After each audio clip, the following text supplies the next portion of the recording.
하나님 말씀은 느헤미야 1장 2절에서 5절까지의 말씀입니다. 우리 함께 봉독하겠습니다. 내 형제들 가운데 하나인 하나니가 두어 사람과 함께 유다에서 내게 이르렀기로 내가 그 사로잡힘을 면하고 남아있는 유다와 예루살렘 사람들의 형편을 물은즉 그들이 내게 이르되 사로잡힘을 면하고 남아있는 자들이 그 지방 거기에서 큰 환난을 당하고 능욕을 받으며 예루살렘 성은 허물어지고 성문들은 불탔다 하는지라 내가 이 말을 듣고 앉아서 울고 수일 동안 슬퍼하며 하늘의 하나님 앞에 금식하며 기도하여 이르되 하늘의 하나님 여호와 크고 두려우신 하나님이여 주를 사랑하고 주의 계명을 지키는 자에게 언약을 지키시며 긍휼을 베푸시는 주여 간구하나이다. 아멘. 자리에 앉으시기 바랍니다. 오늘은 광복기념주일로서 조국의 운명은 우리의 책임입니다 라는 제목으로 함께 말씀을 나누겠습니다. 미국의 코네티컷 주의 뉴헤이븐이라고 하는 곳에 가면 예일 대학이라고 하는 사립종합대학교가 있습니다. 이 예일 대학은 아이리그에 속하는 아주 유명한 그런 그 대학이었고, 그리고 1701년에 사실은 목사를 양성하기 위해서 세웠던 그런 학교였습니다. 그런데 그 이후로 많이 그 성장을 해서 노벨상 수상자가 65명 이 학교에서 배출한, 그리고 미국 대통령을 5명을 배출한 그러한 대학이 되었습니다. 이 대학에 가면 나단 헤일이라고 하는 젊은 청년의 동상이 있습니다. 그는 미국 독립전쟁 때에 예일대에 다니고 있는 학생이었는데 조국이 위기에 처하게 되니까 군대 자원 입대를 했습니다. 그리고 국가 정보를 다루는 업무를 담당을 했는데 영국군의 포로가 되었습니다. 영국군은 그에게서 군사 기밀을 얻어내려고 아주 가혹하고 혹독한 고문을 하기도 했고 달래기도 했습니다. 그렇지만 나단 헤일은 조국을 위해서 자기의 목숨을 내어놓았습니다. 결국 1776년에 교수형으로 처형이 되어서 죽었습니다. 그리고 전쟁이 끝난 후에 예일대학교는 그의 숭고한 애국 정신을 기리기 위해서 대학 캠퍼스 내에 그의 동상을 세웠던 것입니다. 그의 동상 받침대에는 이런 글이 새겨져 있습니다. 나는 내 조국을 위해 바칠 목숨이 단 하나뿐임이 안타까울 뿐이다. 올해는 광복 79주년 되는 해입니다. 대한민국이 일본 그 식민 지배를 받은 지 36년 만에 자유를 얻은 그런 날입니다. 일제 36년의 시간은 우리 민족에게는 암흑과 절망의 시간이었습니다. 그래서 일제로부터 해방된 날을 가리켜서 광복, 즉 빛 광자에 회복할 복을 씁니다. 잃었던 빛을 회복했다라고 하는 그런 의미입니다. 이 광복절은 자유와 독립의 소중함을 되새기고 대한민국의 자유를 위해서 고난과 죽음마저도 마다하지 않은 순국선열들의 그 희생을 기억하고 감사하는 그런 날입니다. 뿐만 아니라 우리 후손들에게 자유 대한민국을 물려주기 위한 노력을 다짐하는 그런 날이기도 합니다. 이스라엘 민족도 우리 민족과 똑같은 그런 아픔을 당했습니다. 이스라엘 백성들은 BC 586년에 바벨론 제국에 의해 나라를 잃고 바벨론 제국에 끌려가서 70년 동안 노예살이를 했습니다. 1970년대 말에 활동했던 보넴이라고 하는 그룹이 있습니다. 이들이 1978년에 바벨론 강가에서라고 하는 그러한 노래를 발표했습니다. 아마 여러분들이 젊었을 때 많이 들었던 그러한 노래입니다. 이 노래는 바벨론 포로 시대 이스라엘 백성들의 이야기를 하고 있는데요. 이 노래는 시편 137편을 배경으로 하고 있습니다. 바벨론에서 비참한 포로 생활하던 이스라엘 백성들이 바벨론 강가에서 잃어버린 조국을 생각하며 눈물을 흘리며 탄식하며 외쳤던 그러한 내용입니다. 시편 137편 1절에서 5절을 우리 새번역 성경 버전으로 우리 함께 읽겠습니다.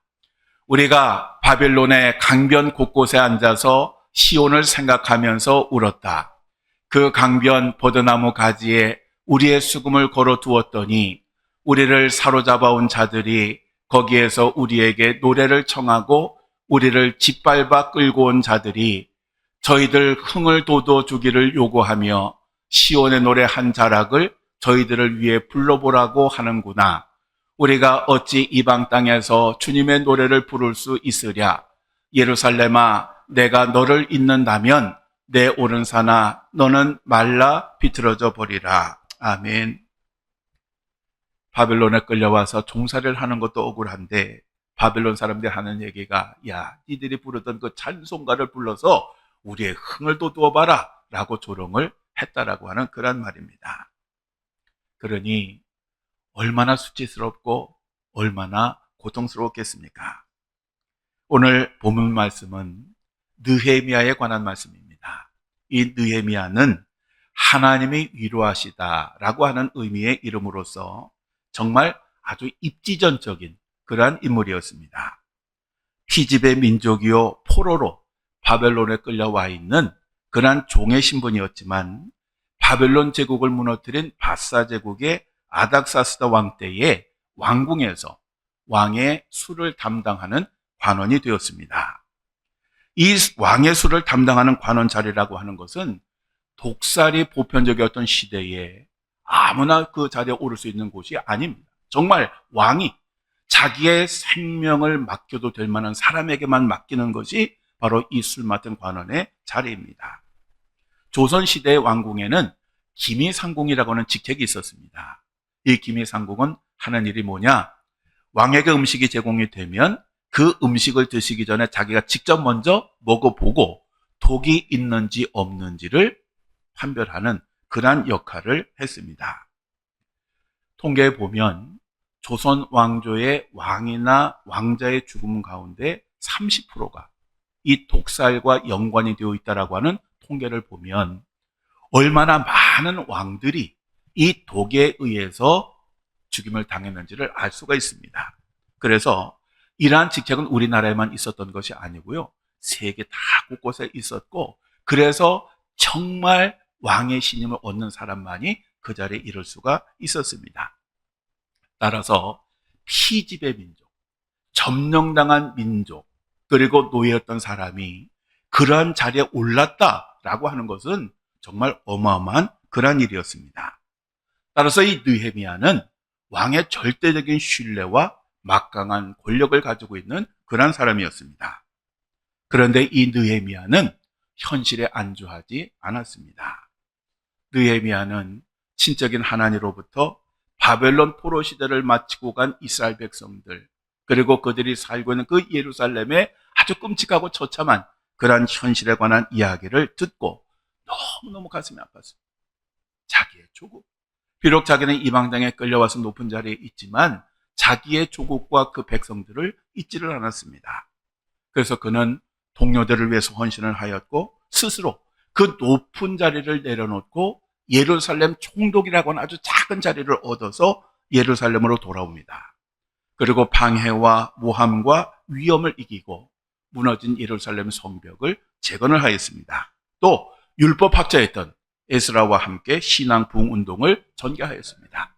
바로 이러한 그의 나라 사랑과 백성 사랑에 대한 그것을 바탕으로 결국 이스라엘은 영적으로도 그리고 외적으로도 부흥하는 그러한 결과를 얻을 수가 있었습니다. 창세기 18장에 보면 하나님께서 천사들과 함께 아브라함의 그 장막을 방문을 하셨습니다. 그리고 아브라함에게 놀라운 비밀을 하나 가르쳐 주셨습니다. 그것은 소돔과 고모라 사람들의 죄가 너무 커서 그것을 확인하러 가신다라고 하는 것이었습니다. 그리고 가서 확인을 해서 그들의 죄가 사실이면 완전히 멸망시키겠다라고 말씀하셨습니다. 이 말씀은 정말로 소돔과 고모라 사람들의 죄가 있는지 없는지 있으면 얼마나 깊은지를 확인하시겠다고 하는 그 말이 아닙니다. 왜냐하면 인간의 마음까지도 감찰하시는 하나님이 직접 가셔서 확인해야 되겠습니까? 이미 하나님은 다 아십니다. 따라서 하나님의 이 말씀은 소돔과 고모라에 가서 소돔과 고모라 성읍을 멸망시키겠다라고 하는 그러한 말씀입니다. 눈치 빠른 아브라함은 이러한 하나님의 말씀의 의미를 깨달았습니다. 그래서 하나님께 아주 다급하게 호소를 합니다. 사실 소돔과 고모라에는 아브라함 자신이 하나님의 부르심을 받고 낯선 땅 가나안 땅에 올 때에 함께 왔던 조카 롯과 가족들이 살고 있었습니다. 사실 한 번도 살아보지 못한 그 낯선 땅에 왔을 때에 그 조카가 얼마나 큰 힘이 됐겠습니까? 그런데 이제 이 소돔과 고모라가 하나님의 심판을 받게 되면 그 조카 롯과 그 가족들도 함께 죽임을 당할 것입니다. 그렇지만 이 아브라함은 차마 그곳에 제 조카 롯이 있으니 살려주세요라고 말을 못하고 뭐라고 이야기하느냐 하면, 하나님, 그 소돔과 고모라에도 의인들이 살고 있을 텐데 그 의인들을 같이 죽이시겠습니까? 라고 그렇게 여쭤봤습니다. 그러면서 하나님, 그 성읍에 의인 50명이 있어도 그 성읍을 심판하시겠습니까? 라고 묻습니다. 그런데 50명을 이야기는 했는데 가만히 생각해 보니 아무리 생각해 봐도 타락한 그 도시에 의인 50명이 있을 것 같지 않습니다. 그래서 얼른 45명으로 수정을 합니다. 근데 그것도 못 믿겠습니다. 그래서 그대로 40명, 30명, 20명, 10명까지 그 숫자를 계속해서 줄입니다. 하나님, 20명이 있어도 10명이 있어도 멸하시겠습니까? 참 하나님은 대단하지요. 한두 번도 아니고 이렇게 계속해서 숫자를 낮추고 반복하는데 그 얘기를 다 들어주셨습니다. 그리고 나서 마지막에 의인 10명이 있어도 내가 그 성읍을 멸하지 않겠다라고 그렇게 약속하셨습니다. 그런데 그 결과가 어떻게 되었습니까? 소돔과 고모라는 유황과 불의 심판을 받았고 그곳에 있던 모든 백성들 그리고 그곳에 난 모든 식물들까지도 완전히 멸절되고 말았습니다. 그러니까 엄격히 말하면 소돔과 고모라에 살고 있던 그 악한 사람들 때문에 이 소돔과 고모라가 심판을 받은 것이 아닙니다. 정확히 표현하면 의인 10명이 없어서 이 성읍들이 멸망을 당한 것입니다. 우리는 이 원리를 마음에 깊이 새겨야 됩니다. 왜냐하면 그래야 우리가 얼마나 중요한 일을 하고 있는지 알게 되기 때문에 그렇습니다. 만일 나라가 잘못되면 그것은 우리의 책임입니다. 왜냐하면 하나님은 악한 사람들을 보시고 심판하시는 것이 아니라 의인이 없는 것을 보시고 심판하시기 때문에 그렇습니다. 우리 하나님은 의인이 멸망당하는 것을 절대로 원하지 않으십니다. 한 사람이라도 더 구원받으시기를 아주 애타게 기다리시는 그런 분이십니다. 그래서 곧 오시겠다고 약속하신 그 예수님이 지금 2000년이 넘도록 왜 오시지 않느냐? 바로 그것은 한 사람이라도 더 구원받기를 원하시는 그 아주 애절한 그러한 마음 때문에 그렇습니다. 마태복음 24장 14절 우리 함께 읽겠습니다. 이 천국 복음이 모든 민족에게 증언되기 위하여 온 세상에 전파되리니 그제야 끝이 오리라. 아멘. 이 세상에 다시 오시겠다고 약속하신 예수님의 말씀입니다. 예수님이 왜 안 오시느냐? 하여간 모든 영혼들에게 이 복음이 전해져야. 그래서 그들이 그 복음을 듣고 예수님을 믿든지 믿지 않든지 하여간 그래도 어쨌든 그들에게 마지막 기회를 줘야 되기 때문에 그때까지 기다리신다라고 하는 그런 말씀입니다. 우리 산성교회 앞에는 아주 예쁜 화단이 있습니다. 제가 봐도 예쁩니다. 그런데 우리는 봄에 그 화단에 예쁜 꽃만 심었습니다. 근데 시간이 지나다 보니까 이름 모를 잡풀들이 자꾸 나기 시작합니다. 그래서 뽑아줍니다. 뽑아주면 한 주일이 지나면 또 다른 잡풀들이 또 자라기 시작합니다.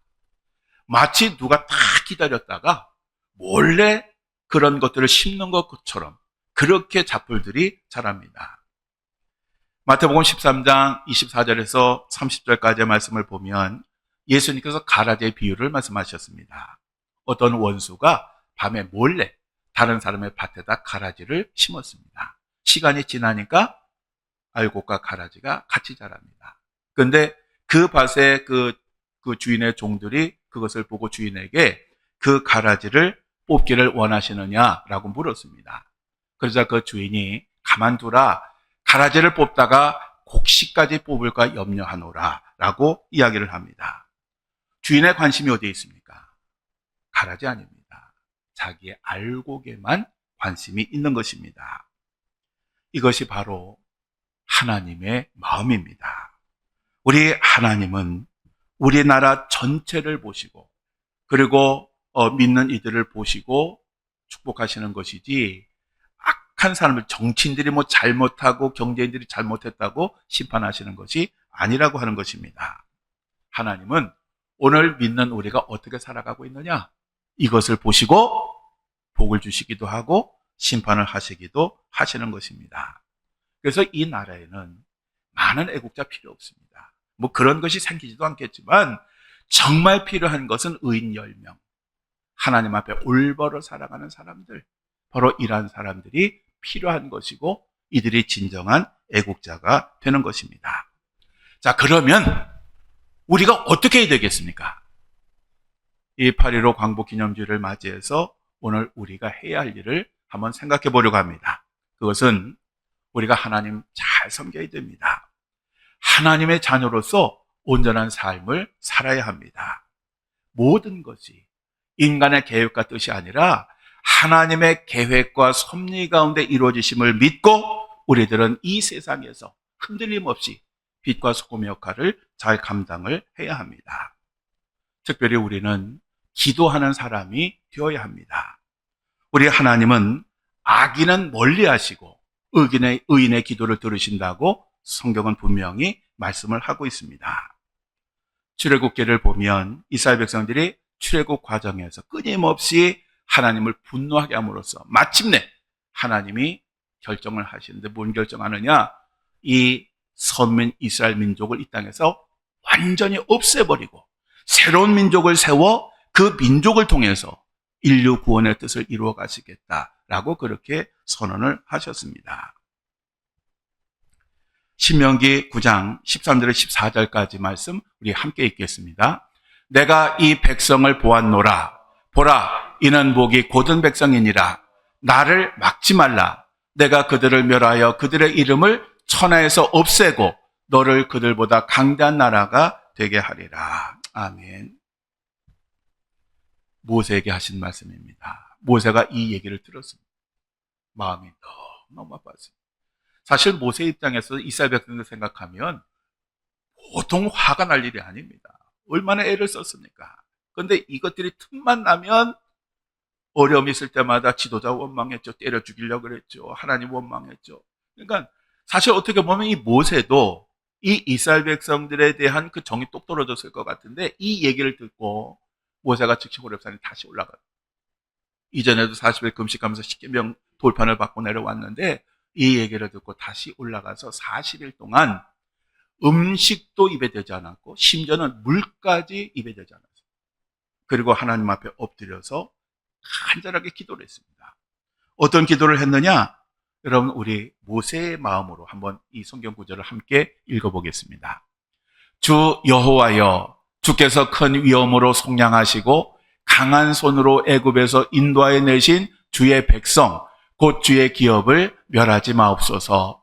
주의 종 아브라함과 이삭과 야곱을 생각하사 이 백성의 완악함과 악과 죄를 보지 마옵소서. 주께서 우리를 인도하여 내신 그 땅 백성이 말하기를 여호와께서 그들에게 허락하신 땅으로 그들을 인도하여 드릴 만한 능력도 없고 그들을 미워하기도 하사 광야에서 죽이려고 인도하여 내셨다 할까 두려워하나이다. 그들은 주의 큰 능력과 펴신팔로 인도하여 내신 주의 백성 곧 주의 기업이로소이다. 아멘. 모세가 이렇게 기도했습니다. 그러니까 모세가 이렇게 기도하니까 하나님께서 그의 기도를 들으시고 하나님 계획을 취소하셨습니다. 근데 이때 한 번만 있었던 게 아니고요. 이후에도 똑같은 일이 반복되어 생깁니다. 그래서 이 모세 인생을 보면 이 모세라고 하는 사람은 이스라엘 백성들을 출애굽시켜 가나안 땅으로 인도한 그 일을 했을 뿐만 아니라 그들이 죽을 수밖에 없는 그러한 위기에 처해 있을 때에 기도로 살렸던 그러한 지도자였습니다. 우리는 이 모세의 그 기도를 기억해야 됩니다.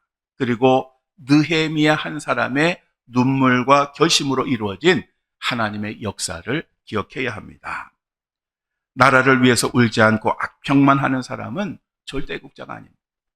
우리가 나라 지도자들 욕하는 건 되게 쉽습니다. 그냥 있는 대로 하면 됩니다. 그리고 관심 꺼도 상관이 없습니다. 그렇지만 그런 사람은 애국을 논할 자격이 없습니다. 정말 나라가 심각하다고 생각한다면, 나라가 위기에 있다고 생각한다면 그냥 형식적인 기도가 아니라 하나님 앞에 엎드려 금식하며 기도할 수 있어야 돼요. 하나님께서 긍휼과 자비를 베푸시도록 그 은혜를 거둬 가시지 않도록 우리가 깨어서 기도의 파수꾼이 되어야 합니다.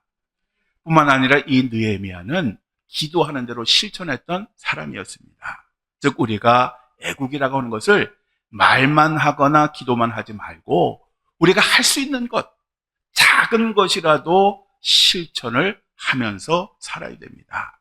그럴 때 하나님께서는 그 작은 행동을 통해서 오병이어의 기적을 일으키는 것입니다. 의인이 많은 게 중요한 것이 아니라 정말 하나님의 마음에 합한, 정말 하나님께서 그를 통해 역사하시는 그러한 사람들이 필요한 것입니다. 사랑하는 성도 여러분, 79년 전 믿음의 선조들을 통해 이 나라의 광명의 기쁨과 감격과 자유를 주신 하나님은 오늘 누구를 주목하고 계시느냐? 오늘 저와 여러분, 믿는 사람들을 주목하고 계십니다. 대한민국의 미래는 무능한 정치 지도자들이나 하나님을 부인하는 무지한 백성들에게 있는 것이 아니라 바로 하나님을 믿는 우리들에게 있는 것입니다. 나라가 망하게 된다면 그것은 악한 지도자들이나 악한 사람들 때문이 아니라 그리스도인들이 제 역할 감당하지 못하고 의인으로 살지 못했기 때문에 이루어지는 결과가 될 것입니다. 즉 우리가 어떤 사람이 되느냐, 바로 여기에 따라서 우리 조국의 운명은 달라지게 될 것입니다. 대한민국의 운명은 바로 우리 자신에게 달린 것입니다. 우리 다 함께 기도하시겠습니다. 79년